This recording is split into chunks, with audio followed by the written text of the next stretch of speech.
I felt I needed to make a video on this because what's happening in America is just terrible. George Floyd was killed by a cop. People started protesting, and I support protesting. There was a good reason to protest. George Floyd deserved justice, and I'm glad that this cop is finally being charged, and I hope he's locked up for a very long time. But now the situation has just spiraled out of control. People are looting, lighting buildings on fire, and assaulting each other. That does not solve anything. You learn from a very young age that violence doesn't solve anything. People are saying that these cops, they've hurt people, they've gotten away with it for years, so they deserve everything that is happening to them. Just because one person does something wrong doesn't mean you can do the same thing. Now both sides are equally guilty. You have rioters hurting innocent people, and you have cops hurting innocent people. The stories coming out about these riots are just terrible. There's this one story that really resonated with me. There was a firefighter who saved up all his money and wanted to open up a bar. This was his dream. He'd put everything into this. Time, effort,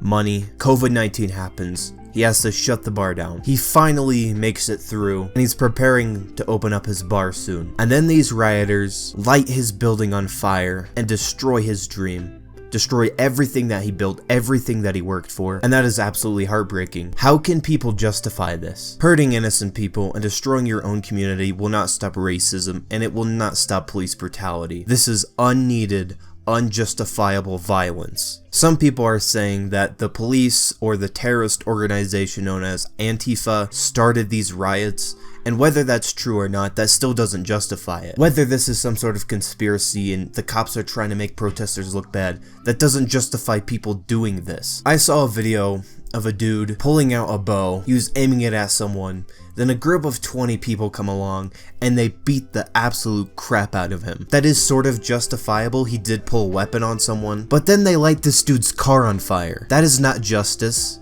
That does not solve anything. It's just more unneeded violence. America is falling apart right now, and people will blame it on Trump. They say it's all his fault. He's the only one to blame. But no, it's both sides. The right and the left. You can't have a conflict without two sides, and both sides are in the wrong. You may think that you're fighting the man, that you're fighting corruption and fighting the government, but really, you're just fighting your own people. You're hurting your fellow Americans, your fellow human beings, and this will not solve anything. All it's gonna do is lead to more conflict and more division. We are in the middle of a global pandemic. So many people are getting sick, so many people are dying. All these riots are doing is adding more innocent lives to that list. Every human life is precious, and we can't just throw human life away because we think one side is wrong, that one side is evil, because that is not the case. It's just people, normal people, like you, like me, like your neighbors. Don't hurt them. Don't hurt yourself. If you truly want change, there are other ways to do it. Better ways. Ways that do not hurt innocent people. I'm in this video here. If you guys enjoyed, be sure to hit that like button down below and subscribe to the channel. Our young generation is clearly lost, man. Clearly lost, man. Like, I don't even know what to say no more, man. Like, you youngsters just going around, just busting guns in crowds, kids getting killed, you know, and it's clearly the generation after us, man, that's so lost, man.